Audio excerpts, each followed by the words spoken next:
Police అమరవీరుల దినోత్సవం సందర్భంగా మానవతా భావాన్ని ప్రతిబింబిస్తూ జీడిమెట్ల పోలీస్ స్టేషన్ ఆవరణలో రక్తదాన శిబిరాన్ని ఘనంగా నిర్వహించారు. తలసేమియా వ్యాధితో బాధపడుతున్న చిన్నారుల ప్రాణాలను కాపాడే లక్ష్యంతో జీడిమెట్ల సీఐ గడ్డం మల్లేష్ ఆధ్వర్యంలో ఈ శిబిరం ఏర్పాటు చేశారు. ఈ కార్యక్రమాన్ని బాలానగర్ డీసీపీ సురేష్ కుమార్ ముఖ్య అతిథిగా హాజరై ప్రారంభించారు.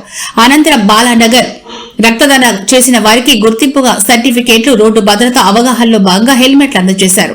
ఈ కార్యక్రమంలో జీడిమెట్ల పోలీస్ స్టేషన్లో విధులు నిర్వహిస్తున్న ఎస్ఐలు, కానిస్టేబుల్స్, ఇతర సిబ్బంది కూడా రక్తదానంలో పాల్గొన్నారు.